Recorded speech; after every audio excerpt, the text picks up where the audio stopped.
खुद बदन बन जाए, इश्क बने चिंगारी। भोजपुरी स्टार अक्षरा सिंह की राजनीति में होगी एंट्री। जी हाँ दोस्तों, ज्वाइन करेंगी पीके की पार्टी। तो दोस्तों, धांसू बवाल और जबरदस्त खबर के साथ मैं वंदिता।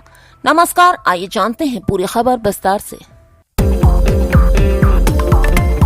भोजपुरी सिनेमा की एक्ट्रेस अक्षरा सिंह का बड़ा नाम है और अक्षरा के गाने और फिल्में इंटरनेट पर धूम मचाते हैं। अक्षरा अपनी खूबसूरती के साथ साथ अपनी बोल्डनेस के लिए भी जानी जाती है।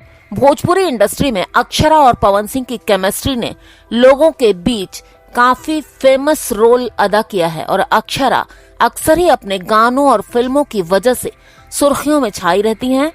एक बार फिर अक्षरा सिंह लाइमलाइट में आ गई हैं दोस्तों, लेकिन इस बार वजह कुछ और है।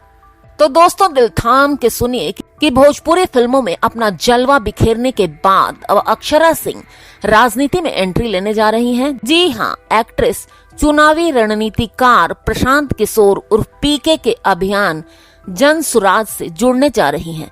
अभियान जन सुराज के प्रमुख प्रशांत किशोर खुद उन्हें सदस्यता दिलवाएंगे। बताया जा रहा है कि प्रशांत से मिलने के बाद अक्षरा ने उनकी पार्टी में शामिल होने का फैसला किया है।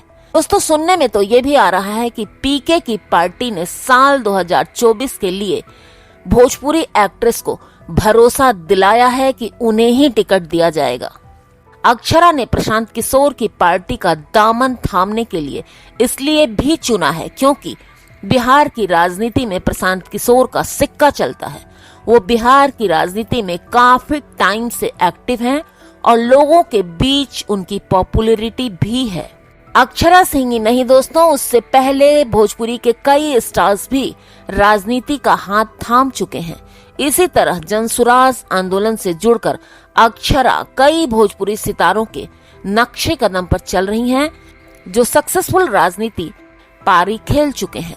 इसी लिस्ट में भोजपुरी सुपरस्टार रवि किशन, मनोज तिवारी, दिनेश लाल यादव, निरहुआ, ये 3 बड़े स्टार्स हैं जो बीजेपी का हिस्सा हैं।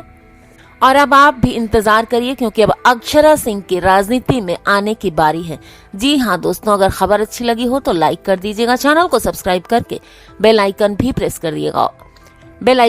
कर दीजिएगा। और अगर आप अक्षरा सिंह के फैन हैं तो उनके लिए एक प्यारा सा कमेंट जरूर कीजिएगा। मिलती हूँ अगली खबर में फिर से।